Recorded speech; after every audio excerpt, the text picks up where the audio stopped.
Kumuha ng sayon sa mother plant gamit ang clipper.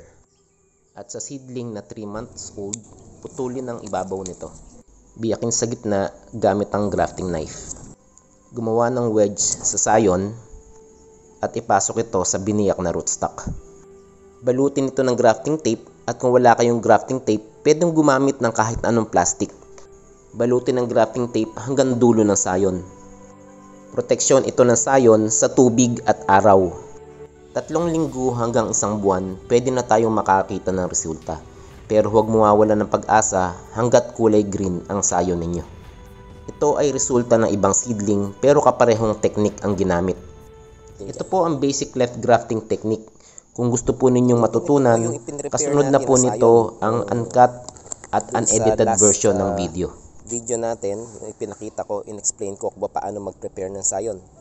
Ngayon po ay mag-graft tayo.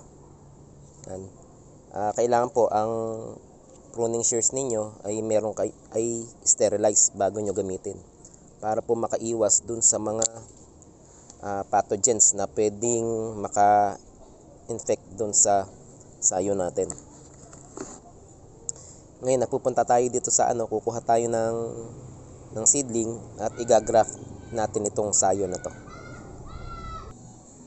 Ito po ay seedling na pinatubo mula sa buto. Ang variety po nito ay Indian mango. Kahit po anong variety pwede natin gamitin. Kaya ko lang ginagamit ang Indian mango. Kasi po napansin ko na Indian mango mas malakas yung kanyang root system kahit saang lugar tumutubo, kahit matubig, kahit hindi ganong matubig ay nabubuhay ito. Sa lahat ng malakas ang kanyang resistance sa mga weather conditions natin dito sa Pilipinas. Kaya ito yung ginagamit kong sayon. Ito ang ginagamit kong rootstock.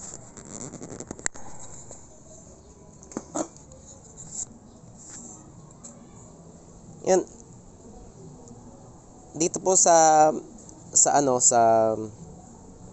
cleft grafting, wala pong problema kahit mas malaki yung sayon. Para mas maganda pa nga yung malaki, mas nagkakaroon siya ng cambium layer contact dito kaysa dun sa maliit.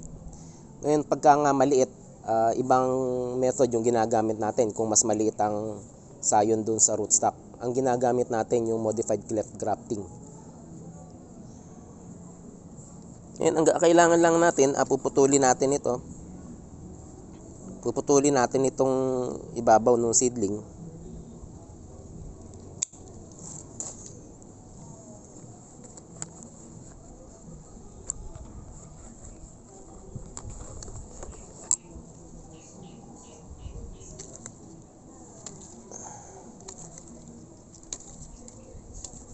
Yan. At bibiyak tayo dito. Gagawa tayo, isplitan natin ito. Tapos gagawa tayo ng wedge dito sa sayon. Yan, kumuha lang po ako ng stand. Kasi mauga yung dito sa chest mount. Kaya kumuha ako ng stand. Ngayon, ang gagawin lang po natin dito, kailangan i-sterilize din natin itong ating grafting knife para po makaiwas tayo dun sa mga pathogens na pwedeng kasama dun sa graft natin.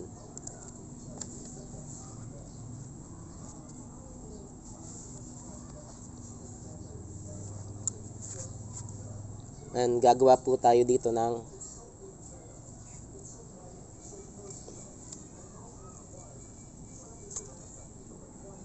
bibiyakin natin itong sayon. Itong rootstock. Bibiyakin natin dito sa gitna.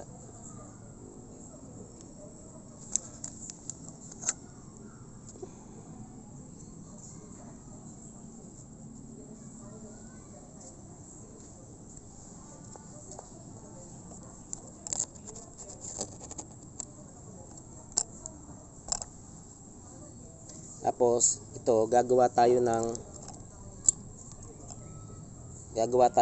dito sa sa sayon. Gagawa tayo ng wedge.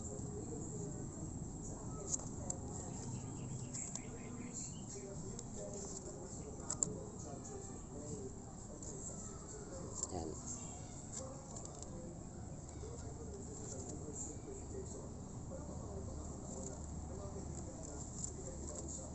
Ngayon po, ito po ang cambium layer. Kung makikita nyo,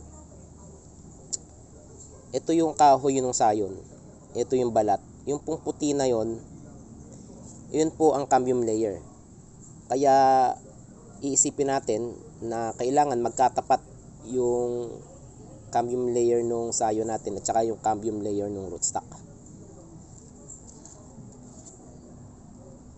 Tapos din po natin yung kabila. Yan po. Pa-wedge cut na siya. Tapos ipapasok natin dito sa rootstock.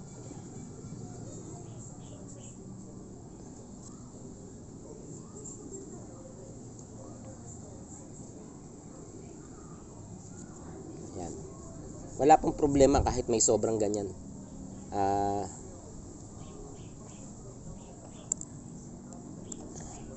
Kung maiisip natin kung yung ano na to, yung balat nitong rootstock at saka yung balat ng sayon, kung imagine nyo, nagkaroon na siya ng contact. Kaya kailangan kaya mas maganda yung mas malaki itong sayon. Kasi pag isinuksok nyo siya, talagang nagkakaroon ng contact, yung cambium layer contact.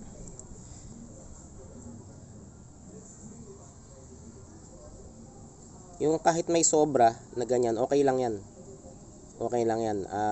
Maghihilom yan doon sa magkakaroon niya ng callus tissue. Kaya ang gagawin natin ngayon, babalutan natin ito ng grafting tape.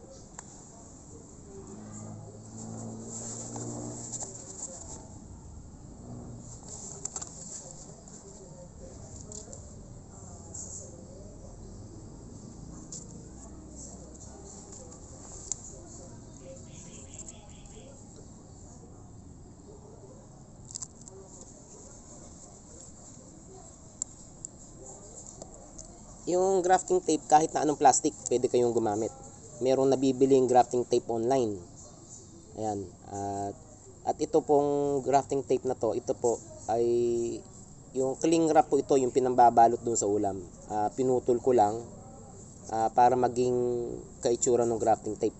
Kayo po abala kung anong gusto nyo gamitin. Pwede rin po kayong gumamit ng kahit na anong plastic basta matibay. Yan. Ang gagawin nyo lang po, ibabalot nyo dyan.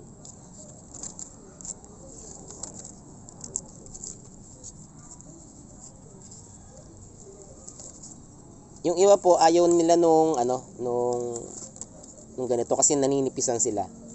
Pero depende po sa inyo kung sa mag-eksperimento ho kayo. Ang kagandahan po kasi nito, manipis lang, madali lang butasin nung usbong yung tape na to. Kaya ito po yung kadalasan na ginagamit ko.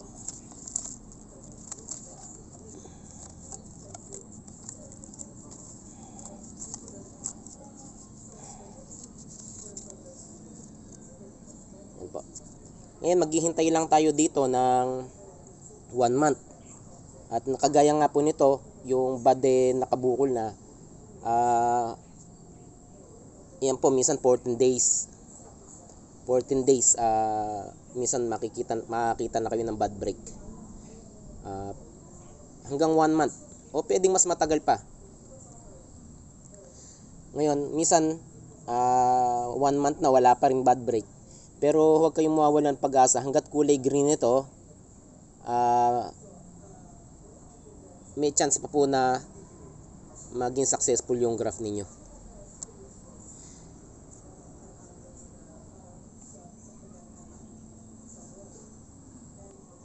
Ngayon ito po, kung meron kung masyadong mainit ang araw, ayaw po nito ng direct sunlight. Kaya ang ginagawa natin, nilalagyan po natin ito ng supot. Nilalagyan natin ito ng supot para maging protection din sa tubig at pwede na rin protection sa araw. Pero kung masyadong mainit ang araw, ilalagay nyo to doon sa lugar na walang direct sunlight pero maliwanag. Hindi po pwede doon sa madilim na lugar.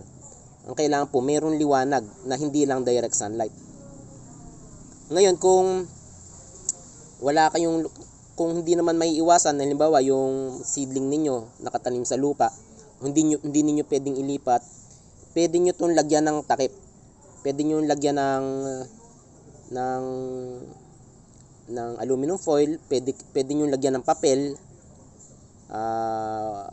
para hindi magkaroon ng direct sunlight. Kasi po minsan na paper sa kapag may direct sunlight na nasusunog. Kaya iyon ang pinaka-protection. Pwede niyo lagyan ng aluminum foil o kahit na pang cover.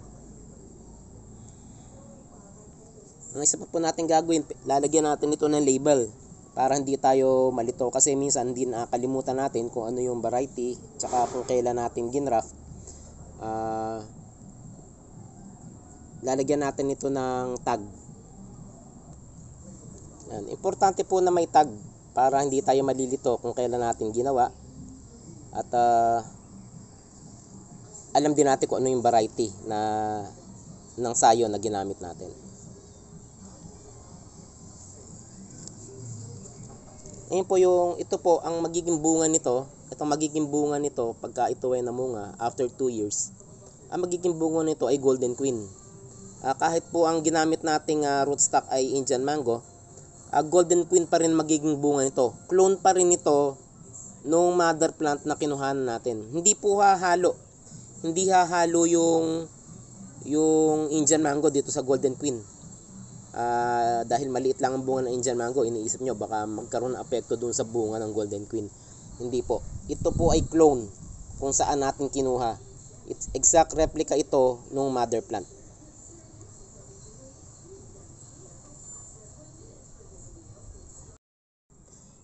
Ito yung successful na cleft grafting technique na Golden Queen Mango rin ang variety. Yan. Siguro more or less baka mga 3 months or 4 months. Ngayon,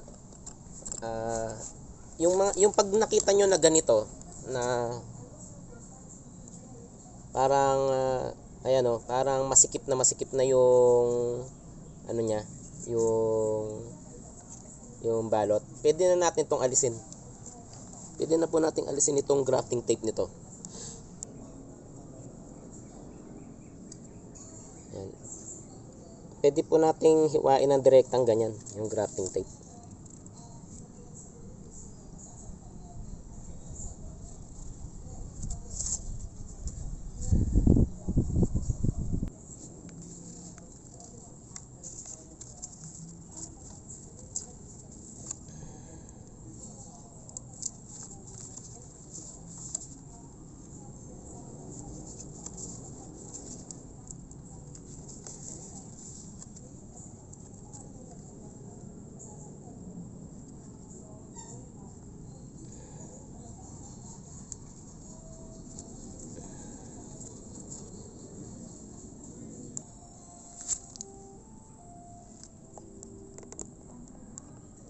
Yan po. Pwede na po nating Pwede na po natin tanggalan ng balot. Dahil established na po ito.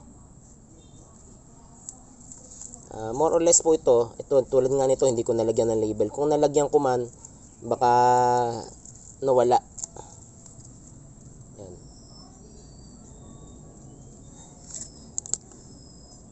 Yan po. Cleft grafting yung ginamit natin dyan. Ngayon kung duda kayo, ayan, pero maganda na kasi may bakat na yung tali. Ibig sabihin, okay na siya. Hindi na yan bubuka. Pero kung duda kayo, mga ilang araw o ilang weeks na parang bumubuka, pwede nyo naman tong talian uli. And ito po yung isa pang cleft grafting na mas naunang ginawa. Ayan, mas established na siya. At ito naman po yung yung ginamitan natin ng modified cleft grafting. Yung mas mataba yung sanga nung mas mataba yung rootstock. Kaya ginamitan natin ng modified cleft grafting. Meron po itong video na nandito sa page. Pwede nyo po siyang i-explore. Ayan, oh. Ayan. Mas lamang yung cleft, yung biyak dito sa banda, sa side na to kaysa dito. Kaya modified cleft grafting. At ito naman po ay side grafting dito sa seedling. Kadalasan natin yung side grafting yung ginagamit natin doon sa malaking puno. Dito, ginawa rin natin doon sa dito sa seedling. Tulad niya, no, may mga lumalabas na may lumalabas na usbong doon sa rootstock. Inaalis po dapat yan dahil mga po yan, suckers po yan. Magiging kaagaw yan sa sustansya ng ating graft.